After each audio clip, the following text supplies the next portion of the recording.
네, 반갑습니다. 안녕하세요. 사랑하는 자여, 내 영혼이 잘 되는 같이 검사가 잘 되고 강건하기를 축원합니다. 네, 아멘 안 하신 분 두 분 있었습니다. 사랑하는 자여, 내 영혼이 잘 되는 같이 범사가 잘 되고 강건하기를 축원합니다. 아멘. 아멘. 5월달이면 전국적으로 무엇이 벌어지냐면 축제가 벌어집니다. 우리나라가 지금 축제의 나라가 됐어요. 그런데 감사하게도 오늘 안행교회도 오늘 잔치 축제가 벌어지는 날입니다. 아시죠? 네. 오늘 복음의 말씀의 시간입니다. 나는 구원받았기 때문에 이게 하나님의 말씀의 복음이 필요 없다라고 하는 것이 아니라 첫사랑의 우리의 회복의 기점이 돼서 다시금 이 복음의 하나님의 십자가에 우리가 주님께서 들려주시고 사랑해 주셨던 이 메시지를 곰곰이 생각해 보면서 오늘 이후로 주님이 부르시는 그날까지 주와 복음과 교회를 위해서 아름다운 드려지는 여러분의 삶이 되시기를 기도합니다. 네.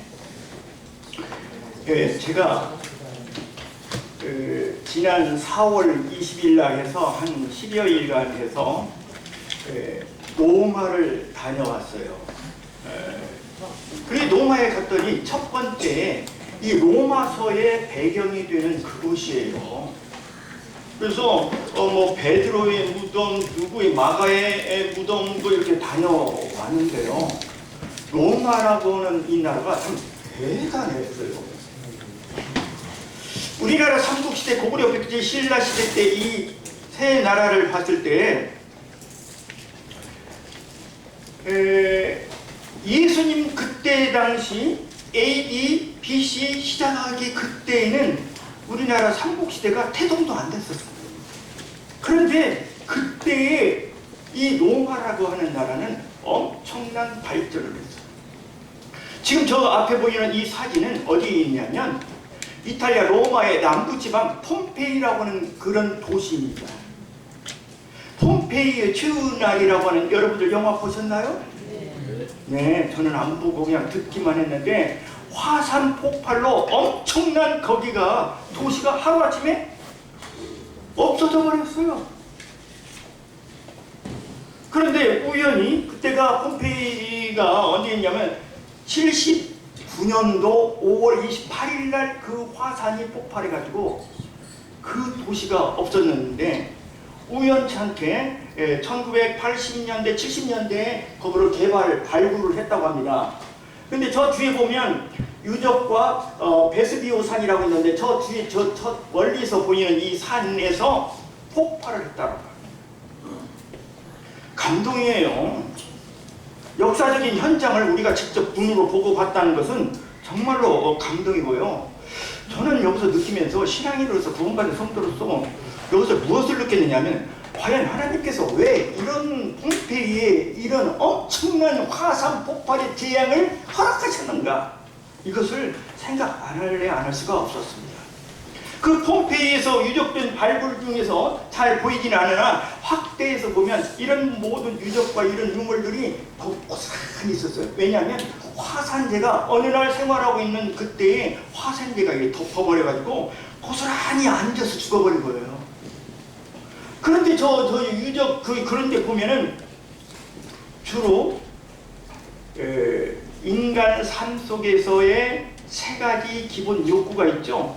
식욕, 수면욕, 하나가 뭐죠? 잘하시네. 성욕 부분에 있는 모든 것들을 그때의 사람들이 적나라하게 피우는 거야. 어떻게 성행위를 하느냐 하는 그런 최후의 형태까지 저게 쫙 극이보고 묘사가 돼 있어요.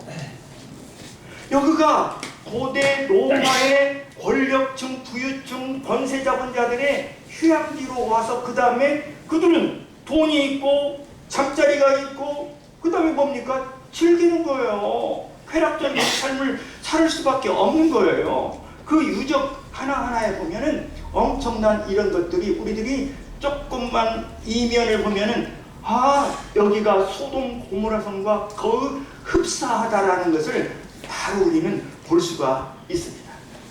화산 폭발로 이 산이 엄청 높아졌다고 합니다. 그래서 이 여행을 통해서 저는 그랬습니다.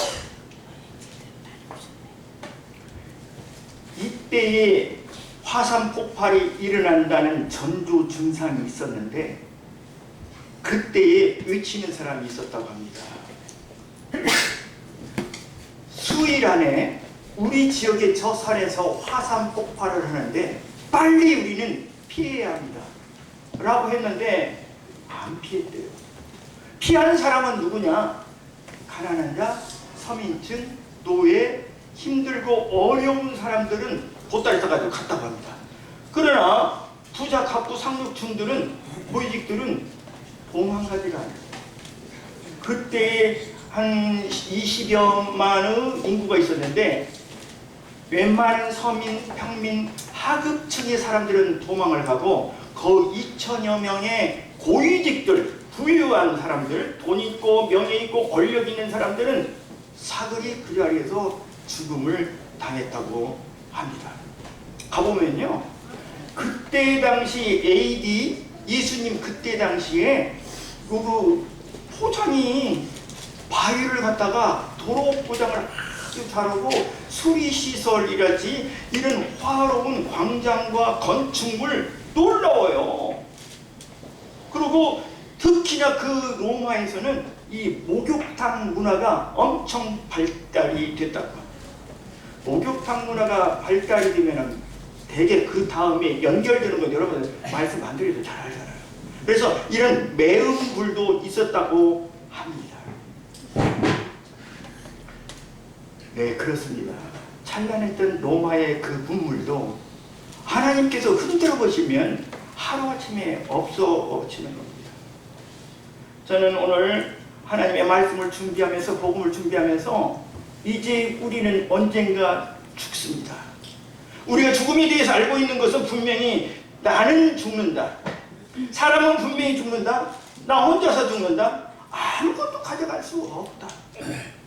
그 다음에 모르는 것이 있다고 한다면 죽음에 대해서 언제 죽을지 모른다. 어느 때 어디서 죽을지 모른다. 어떻게 죽을지를 모르는 것입니다. 내가 오후에 가다가 차 사고로 죽을지 누가 알겠습니까? 어떤 유명 트로트 가수가 교통사고 날 줄 누가 알았습니까? 모르는 거예요. 우리 죽음을 모릅니다. 이것은 하나님만이 알 수 있습니다. 하나님께서 오라고 하시면 우리는 가야 하는 것입니다. 그런데 더럽고 추악한 우리 인간들의 이런 모습을 가지고 하나님 앞에 설 수는 없는 것입니다. 하나님 앞에 우리의 죄 문제를 해결하지 않고 부르심을 받는다고 한다면 우리의 인간들은 100% 어디로 떨어진다? 지옥으로 떨어지는 것입니다. 저는요, 이 세상에 태어나서 가장 기적적인 것은 하나님을 알았다라고 하는 것이 나의 인생의 삶의 가장 큰 복이고 기적인 것입니다. 하나님을 알았으므로 저 같은 자가 이렇게 말씀을 전하고 하나님의 은혜로 사랑으로 오늘날 이렇게 아름답게 노년을 즐기고 있고 하나님의 말씀을 복음을 내가 서 있는 그곳 현장마다 하나님의 말씀을 전할 수 있습니다. 스위스 알프스 융프라우라고 하는 높은 아름다운 진짜 멋있는 산이 있는데 그 산을 가려면 매일마다 일기가 변화가 돼요. 그래서 가이드가 지난 팀들이 스위스 알프스 산을 올라갈 때에 일기가 좋지 않아서 모두 다 그 일정을 폐쇄시키고 거기가 문을 열지 않아서 가지 못했습니다. 여러분들도 혹 갈 수 없을 이런 상황이 닥치니까 나름대로 기도하세요. 이빨을 딱 하더라고요. 전 그랬습니다. 일행이 34명이 있었는데 걱정 마세요. 저는 하나님을 아버지라고 부르고 하나님은 저를 아들이라고 이렇게 말씀하십니다. 저는 하나님의 웅장하신 그 놀라우신 전능하신 하나님의 그 모습을 보러 여기까지 왔는데 하나님께서 나를 인도해 주시니 걱정 마세요. 당신들은 복입니다. 나는 하나님의 아들입니다. 하나님을 아버지라고 부를 수 있습니다. 그들은 삐끗이 웃으면서 기웃는다는 그런 표정이었어요. 그러나 담대히 나를 드러내면서 말했습니다. 놀랍습니다. 다음 일어났더니 그날의 날씨가 아주 쨍쨍해요. 가인이 이렇게 말했습니다. 그녀의 복이 드문 아름다운 맑은 날을 하나님께서 인도해 주셨습니다. 그랬더니 일행들이 모두 다 저분의, 저 장로님이신가? 저분의 기도로 우리가 즐거운 여행을 하게 됐습니다라고 하는 이런 이야기를 들었습니다. 사랑하는 여러분, 우리들이 제 문제를 해결하지 아니하면 우리는 아무리 그가 이 세상에서 무슨 부와 명예와 권력을 누렸다 한다 할지라도 훗날에 가서 죄 문제 그것이 얽힘이 돼서 지옥불에 떨어지고 만다고 합니다. 나이가 들면 들수록 더 고고하고 멋지고 아름다운 이런 삶을 살아야 하는데 들면 들수록 죄의 짓는 비례가 정비례하는 것 같아요. 나이가 들면 들수록 성경을 보면 볼수록 많이 아는데 더 마음속에 느끼고 스쳐 지나가는 이 죄와 이 사탄과의 싸움은 더욱더 복잡해지는 것 같아요. 저만 그러는가요? 고백합니다. 고슴도치라는 이런 동물이 있는데 고슴도치에는 수많은 가시가 5,000여 개가 있다고 합니다. 그런데 이 고슴도치 가시 속에 그 가시가 있어서 그러면 이 고슴도치가 어떻게 서로 사랑을 나누며 교미를 하며 새끼를 낳는가 이렇게 봤대요. 동물학자가. 그랬더니 이 고슴도치가 암수가 이렇게 넣어놨는데 서로 조심조심 사랑을 나누면서 새끼를 낳더라는 거예요. 그런데 고슴도치보다도 내 마음속에는 고슴도치의 가시보다도 더 예리한 가시가 엄청 많다는 거예요. 내 말 속에서, 내 행동 속에서 상대들에게, 교회 성도들에게 상처를 주는 일들이 허다했다는 거예요. 고슴도치보다도 더 예리한 가시가 내 마음속에 있었어요. 사람이 배고픈 건 참아도 배 아픈 건 못 참는다고 합니다. 사돈이 돈을 사면 배가 아픈 거예요. 본질적으로 내가 잘못되어 있는 이런 인생이라는 거예요. 행하의 종자의 행위가 부패한 자라고 합니다. 안 고쳐져요. 구원받았다라고 오늘부터 성스러운 아름다운 성자와 같은 삶을 살았다고요? 천만의 말씀 살아보세요. 물론 하나님께서 나의 갈 길을 예비해 주시고 인도해 주십니다. 넘어지고 일어나고 넘어지고 일어난 일들을 무수히 반복하는 성도의 삶이 이어집니다. 이스라엘 백성이 광야에서 엄청난 시련과 연단을 받았던 것처럼 우리는 그렇게 살 수밖에 없는 존재입니다. 그러나 십자가에서 예수 그리스도가 우리들을 위하여 대속해 주신 이 참된 사랑을 항상 마음에 새기면서 살아가야 합니다. 전도출판사에서 정선 형제님이신가요? 그분께서 책을 지으신 책 제목이 있는데 누가 좀비인가? 그 책 받아보셨죠? 누가 좀비인가? 좀비가 뭐죠? 요새 좀비 영화가 많이 들었는데 좀비가 시체가 살아있는 시체야. 살아있는 시체. 좀비 영화 많이 나오잖아요. 살아있는 시체. 온 인류 인간들은 이 세상은 응급실이고 이 세상 사람들은 좀비 환자들이다. 또 좀비란 말을 다른 말로 이렇게 표현한 것을 읽어봤더니 좀비라고 하는 것은 그 사람 속에서 영혼을 빼버리고 나머지가 좀비다 이거예요. 그러면 우리는 다 좀비와 같은 인생이다. 영혼이 없는 거예요. 영혼이 죽은 거예요. 이 세상 모든 사람들은 큰 대학병원의 응급실에 좀비와 같이 우리들은 몰려있다. 영혼 없는 삶, 영혼이 죽어있는 그런 삶. 사랑하는 여러분, 저는 예수님께서 십자가에서 7말씀의 말씀을 남기셨습니다. 한자식으로 가상칠언이라고 합니다. 이 마지막 말씀의 부탁입니다. 이 말씀을 오늘 시간 되는 대로 말씀을 전하고 오후에 침례식의 이 축제에 동참하는 우리 여러분들이 다 됐으면 좋겠다고 생각을 합니다. 예수님께서 십자가에서 마지막 우리에게 내려진 말씀, 6년 전에도 이 말씀을 주제로 한번 말씀을 드린 적이 있는데요. 이 말씀은 그대로 있고 거기에 드려지는 예화를 다 이렇게 업그레이드해서 여러분들에게 드리는 것입니다. 이런 말씀 가상의 질환.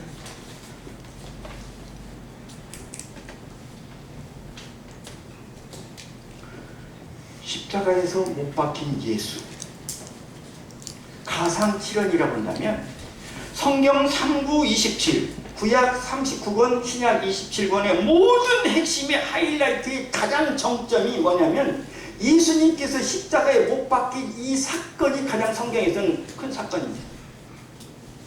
노아의 홍수 사건? 바벨탑 사건? 아니에요. 성경을 뭐라고 하냐면 신약, 구약이라고 하죠. 그럼 약자는 무슨 약자면 약속할 약자예요.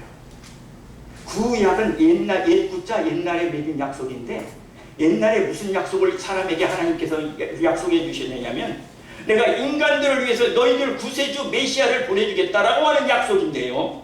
그 약속이 예수님께서 이 세상에 오시면서 이루어진 거예요. 이제 구약의 모든 초점은 예수님께 달려있어요.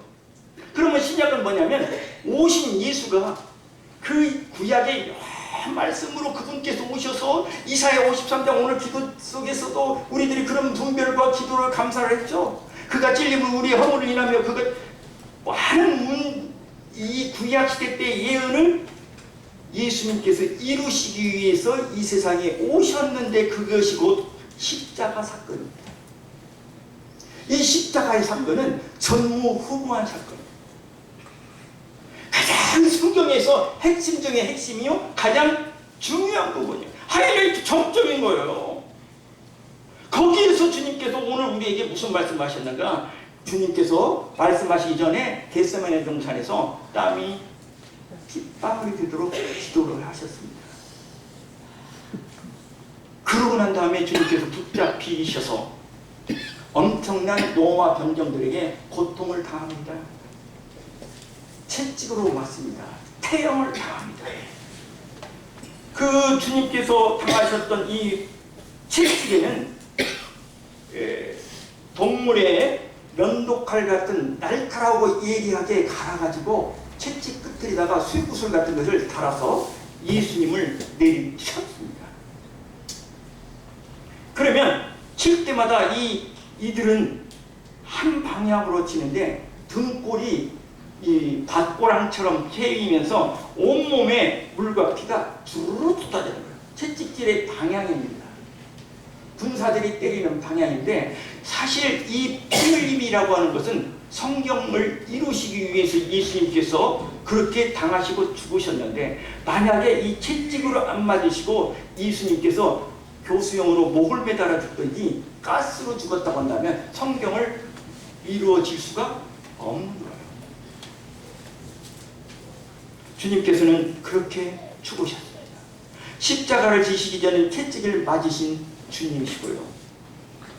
우리가 머리로 진 죄, 손으로 진 죄, 발로 진 죄, 가슴으로 진 죄를 다 씻으시기 위해서 주님께서는 그 부위부위마다 엄청난 고통을 당하시고 상처를 입으시고 피를 흘려 죽으셨습니다.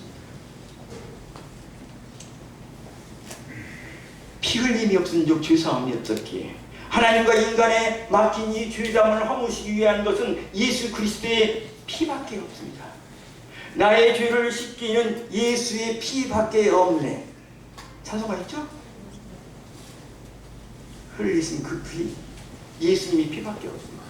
그래서 우리나라에서는 탱자나무 가시처럼 생긴 가시가 예리하게 우리가 찔릴 수도 있는데 그 이스라엘 거기는 예수님께서 이 가시관을 맡은 이 가시는 씻김나무라고 해가지고 우리나라보다도 더 크고 예리한 이 가시관을 머리에다가 이렇게 씌우시고 또 채찍질을 이렇게 하셨습니다. 동영상이 어제도 나와서 해봤는데 잘 안 되더라고요.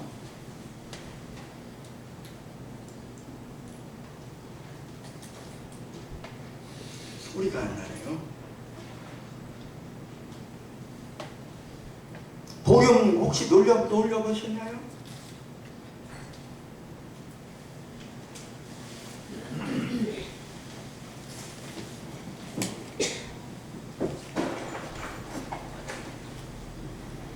네. 이것이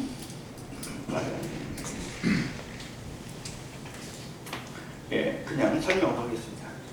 예수님의 그 손과 발에는 13cm에서 14cm 정도 되는 큰 못으로 손바닥에 찍은 것이 아니라 이 손목에 못을 박았다고 합니다. 손바닥으로 하면 예수님의 그 몸무게 체중 때문에 이렇게 쳐져버리기 때문에 손목에 박았다고 합니다.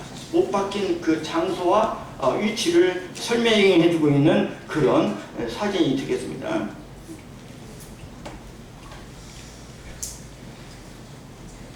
안 되네요. 소리가 음향이 안 나오네요. 아까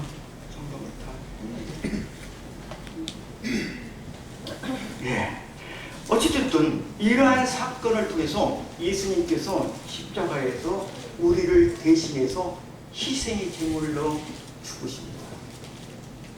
그러면서 십자가에서 6시간을 매달려 계실 때에 50분 간격이 아니라 내가 계산을 해봤어요. 6시간 7마디 말씀하시는데 첫 말씀이 이러니 아버지여 저들의 죄를 사하여 주시옵소서. 용서의 십자가입니다. 저들은 저들이 하는 죄를 알지 못하나이다. 아버지여 저들의 죄를 용서하여 주시옵소서. 주님은 거기에 있는 모든 군중과 로마 병정과 하여튼 그 자리에 있던 모든 사람, 저들의 죄를 용서하여 주시옵소서. 사하여 주시옵소서. 자기들이 하는 일을 알지 못하나이다. 아마 그 자리에 거기 너 있었는가 그때에 뭐 그런 찬송이 있죠.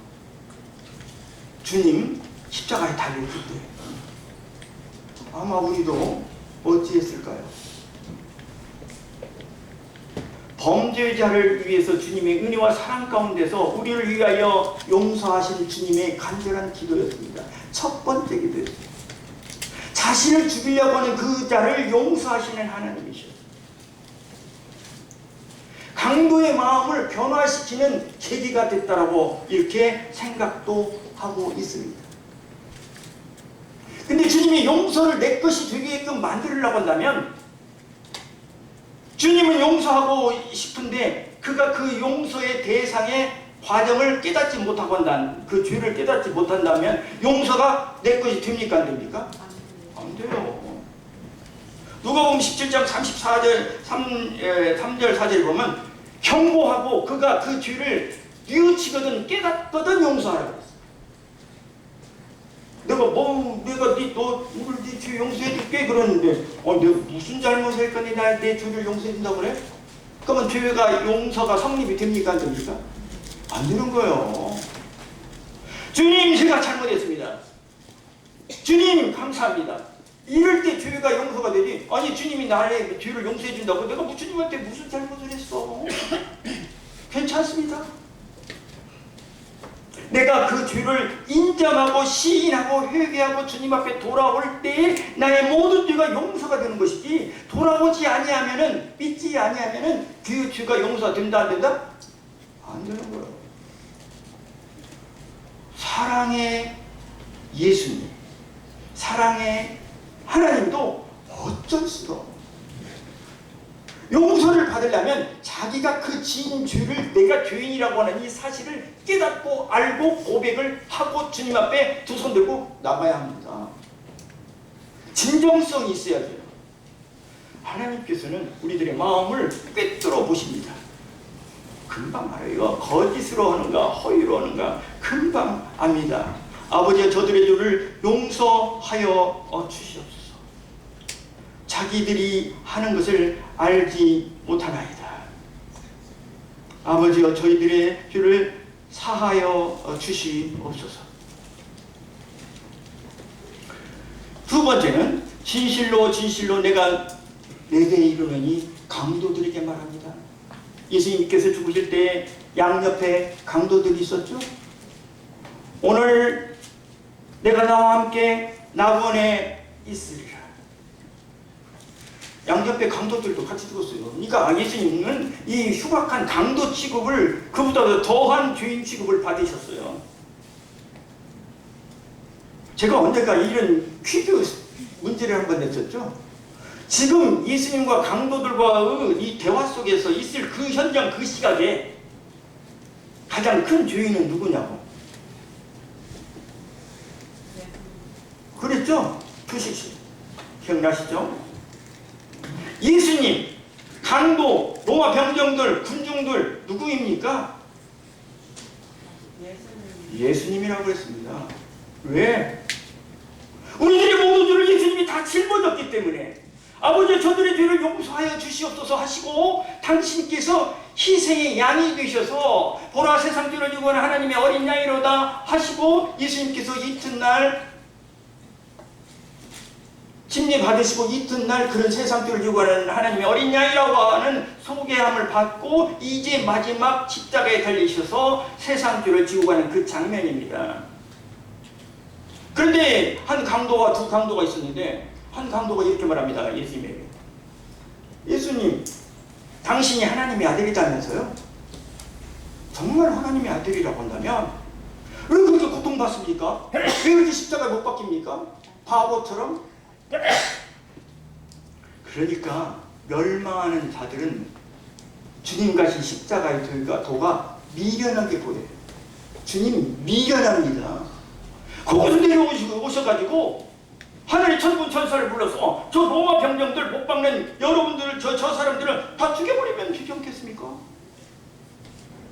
예수님 그렇게 하시고 당신도 살고 나도 살게 해 주시옵소서. 한 강도가 그렇게 말합니다. 그러니까 옆에 있는 강도가 야 무슨 소리냐, 너와 나는 죄를 졌기 때문에 이렇게 죽는 것이, 이렇게 태형을 당하는 것이, 고통을 당하는 것이 마땅하지만 이분은 예수님은 옳지 않은 것이 하나도 없다.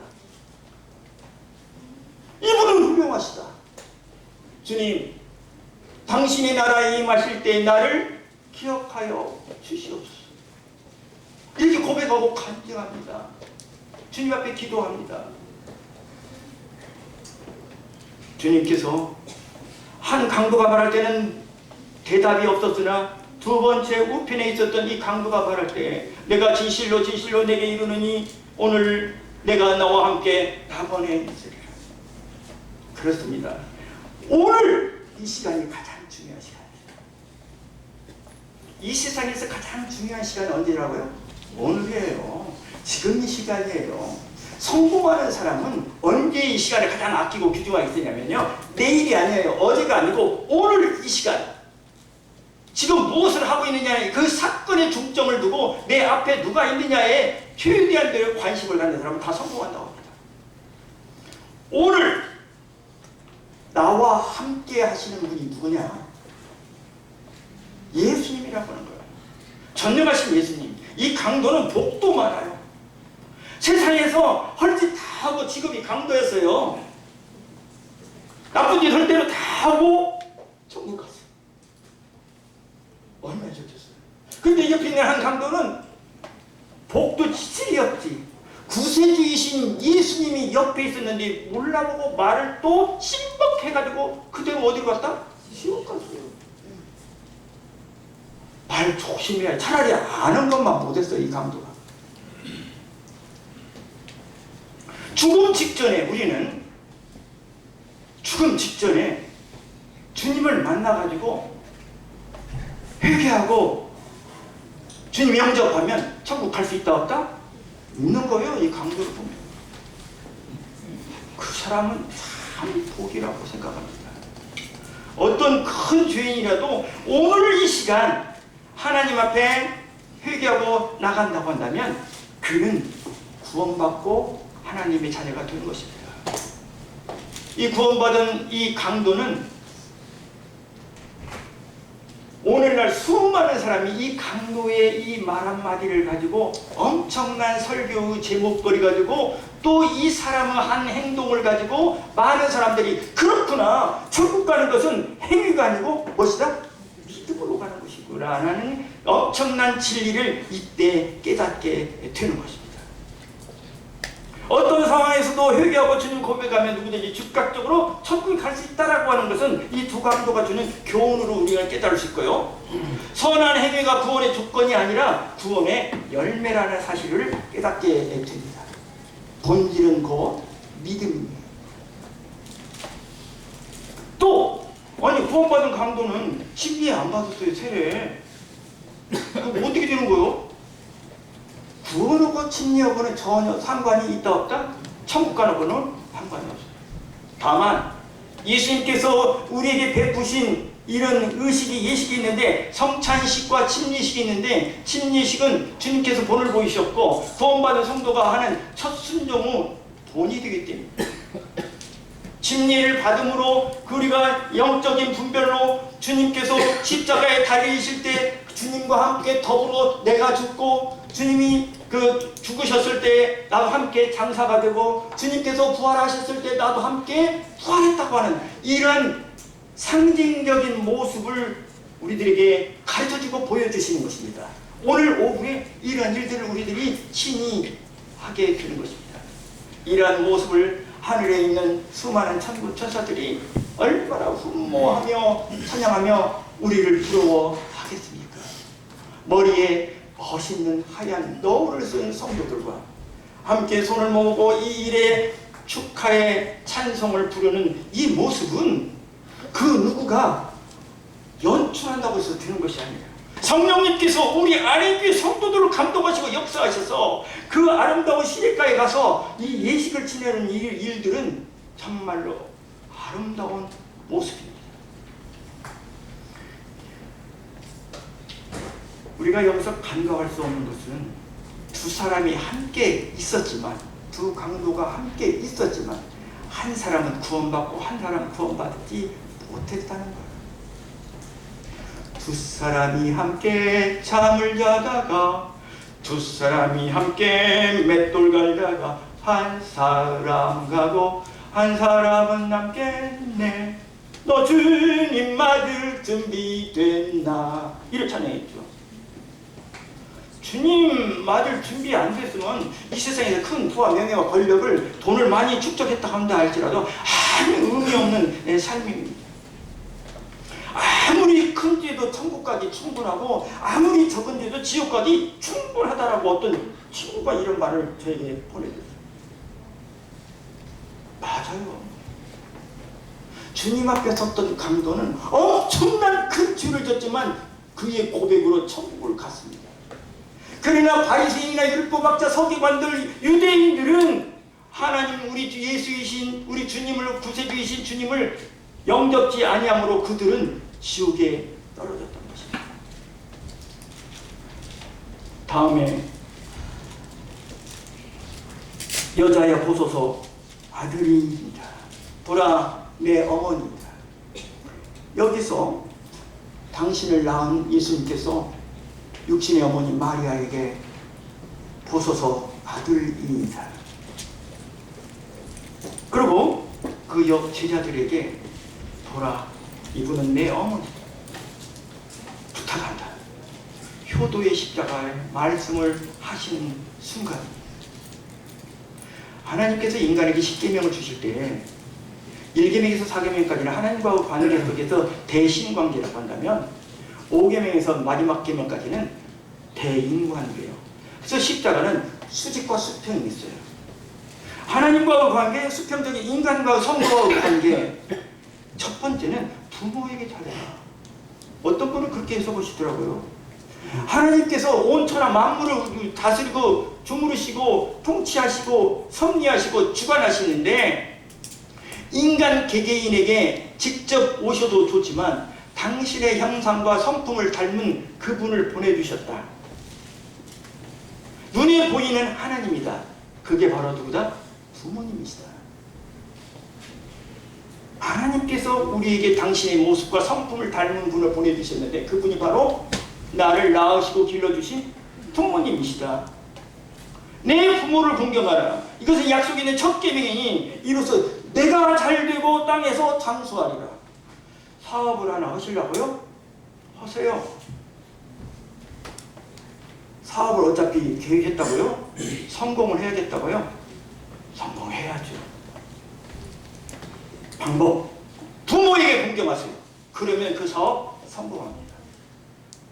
저는 가끔 마을에서나 동네에서나 이런 개업집에 가서 그런 얘기를 많이 합니다. 사업 성공하시고 싶으세요? 부모님 살아계시죠? 효도하세요. 하나님의 말씀이신 것입니다. 지금 찌질이 거듭나는 힘들게 산다고요? 속으로만 표현합니다. 당신의 부모가 한 1대 후에가 누군가가 불효했던 사람이 있었구나. 효도를 하면 3, 4대까지 복을 받는다고 그랬어요. 근데 복을 못 받고 찌질이게 가난하게 힘들게 산다고? 당신의 조상 누군가는 엄청난 불효자가 있었는 것만 표현은 못해요. 조금 짙게 뒤집어서 생각을 해봤어요. 혼자. 꼭 그런 것은 아니리라 생각을 합니다만은 부모 공경하라고 주님께서 말씀하셨습니다. 엘리 엘리 라마 사박다니 나의 하나님 어찌하여 나를 버리시나이까. 이 말씀은 사언인데요. 사실 하나님을 아버지라고 불러요. 우리 다 아버지라고 그러죠. 근데 이번에 저 여행 갔더니 그 34명 중에서 제가 나이가 제일 많아요. 어느새 그렇게 됐나요? 어르신이라고 해서 보고. 아유, 어르신이란 말은 정신이 신의 경지에 이른 사람 갖다가 어르신이라고 그러잖아. 그러지도 그런데 어르신. 은행에 가면요, 창구에 있는 아가씨가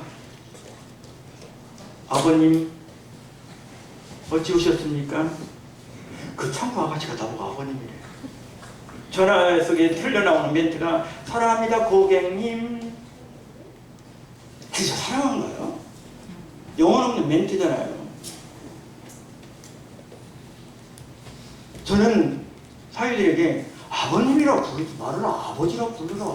좀 껄끄럽다. 아버님이란 말은 제가 언젠가도 말씀드렸지만 남의 아버지를 높게 여겨서 부르는 칭호예요. 아버지 그렇게 불러라. 이게 지금 그렇게 불러요. 고맙더라고요. 진짜 내 아들이 된 것 같아요.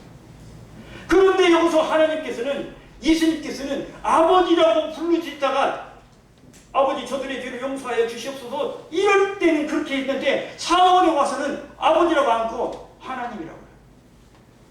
하나님과 예수님과의 이게는 무슨 관계로 왔냐? 법적 관계로 돌아서 버립니다. 아니 하나님께서 사랑의 하나님이라고 하는데 왜 이 당신의 아들을 버리시고 왜 죽이셔? 당신 마음대로 해도 되는데. 하나님은 사랑의 하나님은 공의 하나님이에요. 공의 하나님이란 말은 뭐냐면 덕대어시는 하나님이라는 거예요. 하나님을 사랑의 하나님만 알고 계신다고 한다면 잘못하는 거예요. 반절만 하는 거예요. 3분의 1만 하는 거예요. 하나님은 공의 하나님이세요. 그런데 그렇기 때문에 예수님이 이제는 아버지라고 부르들 안 하고 이제 공의의 법적인 관계로의 하나님으로서의 부릅니다. 나의 하나님 어찌하여 나를 버리시나이까. 아준이가 묘하게 자기 아빠의 학교에 학생을 했는데 요즘에는 단수학급만 있기 때문에 학교에서 자기 아버지가 아준이를 가르친다고 한다면 선생님으로 불러야 해요? 학교에 가서 아버지라고 불러야 돼요? 선생님으로 불러야 돼요. 아빠 부르면 애들이 웃지. 예수님이 여기서는 그런 상태입니다. 나의 하나님 어찌 나를 버리시나이까. 근데 생각해보세요. 아들을 버리시면서 피조물들 인간들을 살리시기 위했다? 이해가 됩니까? 안 돼요. 어떻게 내 아들을 내 자녀를 죽이고 다른 사람들을 살리신다? 도무지 이해가 안 돼요. 이게 바로 곧 우리는 이해할 수 없는 사람, 하나님의 사람, 아가페 사랑인 거예요. 신의 사랑인 거예요.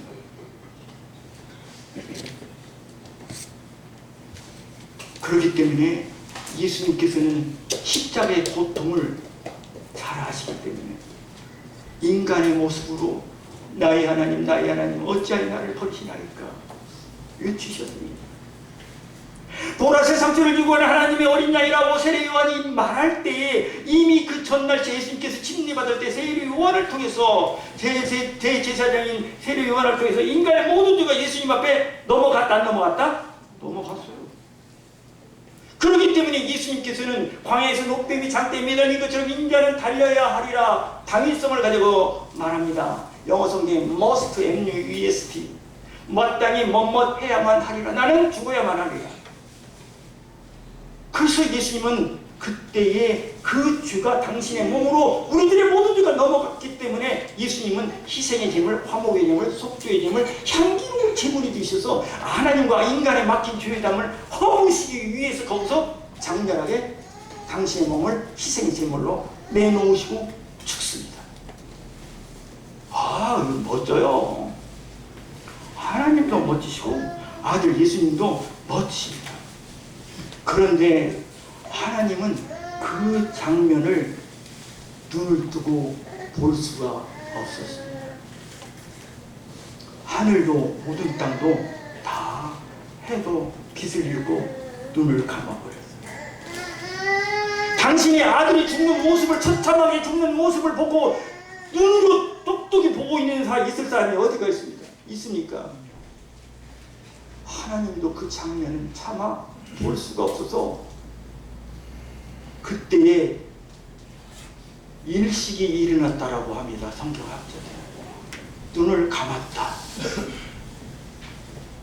공의의 하나님께서 당신의 아들 예수 그리스도를 인간의 모든 죄를 대속하셨기 때문에 짊어졌기 때문에 거룩하신 하나님이신 하나님께서는 아들을 영접하지 맞아들일 수가 없어요. 인간의 죄 때문에. 그래서 하나님께서는 죄를 짊어지신 예수님에게 고개를 돌려버리신 거예요. 돌려버린 거예요. 아들을 속죄의 제물, 희생의 제물로까지 내놓으시고 우리를 사랑하신 하나님이십니다. 하나님이 나를 천국 보내주기 위해서 아들을 죽이셨다고요? 맞습니다. 근데 그때 잡은 몇 점이라고 했죠? 60점이라고 했어요. 겨우 낙제는 면하는 대답이에요. 그리고 그것이 얼마나 좋습니까? 지옥 갈 영혼이 이제 구원받고 하나님의 나라에 생명책에 등록이 되고 하나님을 아버지라고 부르고 하나님의 권속 자녀가 됐어요. 하나님을 오늘부터 아빠, 아버지라고 부를 수 있어요. 결혼식 때 주례자가 이런 선언을 합니다. 성원 선언문 낭독. 신랑 누구누구와 신부 누구는 양가 부모님과 친족과 친구와 여기 많은 하객들 앞에서 부부가 됐음을 선포합니다. 이거 엄청 중요해요. 이 선포가 없으면 그 결혼식은 무효되는 거예요. 실컷 놀다만 밥만 먹고 가요. 중요한 거예요. 예수님께서 침례받으실 때 뭐냐? 하늘에서 무슨 선포가 있었습니까? 이는 내 사랑하는 자요 내 기뻐하는 자다. 결혼식 않고도 살 수가 있어요. 왜? 동거생활해요. 애기 낳고 얼마든지 살아요. 동사무소 구청에 가면은 그런 사람들 혼인신고 받아요. 그러나 많은 사람 앞에서 공인된 인증된 그런 예식이 없었다라고 하는 것은 남자나 여자나 철천지 마음에 정말 아프게 될 거예요. 오늘 침례식은 오늘 이분은 안익교의 당당한 성도로서 우리가 영접합니다. 아버지 하나님과 성부 하나님과 성자 하나님, 성령 하나님, 삼위일체 하나님 이름으로 동일한 믿음을 가진 누구누구 이 형제에게 침례를 베풉니다. 하면서 영접하고 다음 주부터는 또 광고를 하면서 오늘부터 이 형제로 영접되었기 때문에 떡과 잔을 함께 나눌 수가 있습니다. 선포식이에요. 강도처럼 침례 안 받고도 살 수가 있어요. 그러나 침례식은 성토라고 하는 이 두 사람이 부부가 됐음을 선포하는 것처럼 엄청 중요한 의미를 갖고 있습니다. 그래서 우리는 교회의 일원이 돼서 교회는 신부라고, 주님이 신부라고 합니다. 주님께서 이 세상에 오신 목적은 교회를 세우시고 교회를 통해서 신부를 얻으시고 새하늘 새 땅에서 영원토록 함께 살 것을 주님께서는 말씀하셨습니다. 오원 말씀드립니다. 내가 목이 마르다. 목이 마르다.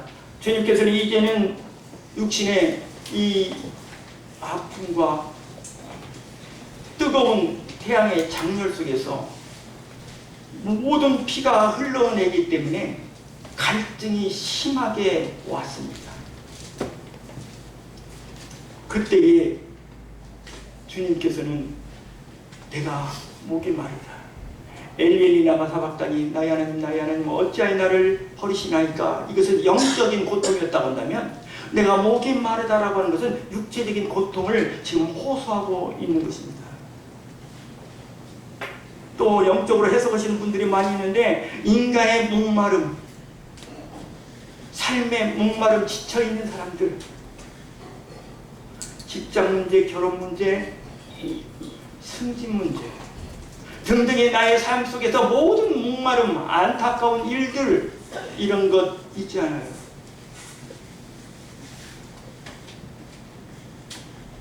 주님께서는 누구든지 목마르거든 내게 와서 마셔라. 나를 믿는 자는 생수강이 흘러나오리라 하면서 생수의 십자가의 이 말씀을 우리에게 안겨주셨습니다. 우리 삶 속에서 해결해야 할 문제, 기도 제목이 있으십니까? 주님 앞에 아뢰십시오. 저라도 기도 제목이 없겠습니까? 있어요. 근데 항상 자신 있는 것은 하나님께서 해주신다. 하나님께서 해주셔. 틀림없이 해주신다. 틀림없이 해주신다. 하나님이 해주신다. 나는 하나님의 아들이다. 할 수 있거든요. 무슨 말이냐. 믿는 자에게는 능치 못할 일이 없느니라. 다 이루었다. 6번. 완성의 십자가입니다. 테텔레스타이. 내가 다 지불했다. 죄를 다 갚았다. 이 세상에 온 목적을 내가 다 이루었다. 너희들의 과거와 현재, 미래의 모든 죄를 다 씻었다. 내가 이 세상에 온 목적, 낳거든 그의 이름을 예수라 하라. 그가 자기 백성을 죄에서 어쩐다? 건지울 자다. 그는 그 사명을 가지고 이 땅에 갈 테니 마리아야 그 애기 낳거라. 요셉아 결혼 파혼하지 말고 그냥 살거라. 죄에서 구원할 자다 라고 하는 이런 사명을 가지고 예수님께서 이 세상에 오셨고, 구약의 모든 예언들을 예수님께서는 등에 짊어지시고 이 세상에 오셔서 십자가에서 다 이루어 주셨습니다. 다 이루었다. 다 갚았다. 내 죄 문제, 나의 모든 문제를 싹 천국 가는 모든 문제를 다 해결했다. 이제 믿고 맡기고 그분만 의지하고 순종하면서 살거라. 이제 주님께서 이 세상에 오셔서 내가 율법이나 선지자를 폐하러 온 줄로 생각하지 말라. 폐하러 온 것이 아니라 완전하게 이루러 왔다. 이뤘어요. 이루었어요. 다 이루었다. 저 이 말씀이 엄청 감동이 되고 감사가 돼요. 다 갚았다. 다 갚았다. 예수님께서 하셨다니까요. 내가 뭘 하려고요? 이제 우리 은혜 찬송 자주 부르죠. 은혜로 사는 거예요. 은혜로. 주님 감사합니다. 은혜로 사는 우리가 되시기 바랍니다. 마지막 7원입니다. 아버지여 내 영혼을 아버지 손에 부탁하나이다. 아버지가 내 몸을 아버지 손에 부탁하나이다 이렇게 말씀하지 않았어요. 아버지가 내 육체를 아버지 손에 부탁하나이다가 아니고 뭐라고 했습니까? 내 영혼을 아버지께 부탁하나이다. 언제가 때가 되면 우리는 다 주님 나라에 가게 되고요. 또 신령한 몸으로 재림을 합니다.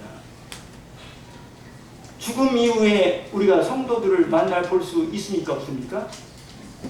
만나볼 수 저는 있다라고 생각합니다.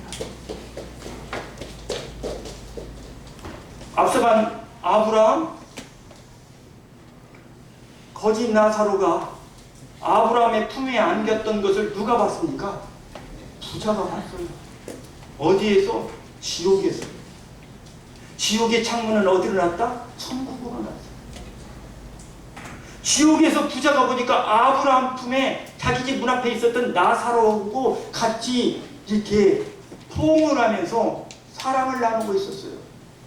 그런다고 한다면 우리라고 아브라함 못 만날 거예요? 앞서간 선진들 만날 수 있을 겁니다. 물론 늙은 모습으로 죽으면 쭈글쭈글했기 때문에 그 모습으로 저는 그렇게 해서 생각 안 해요.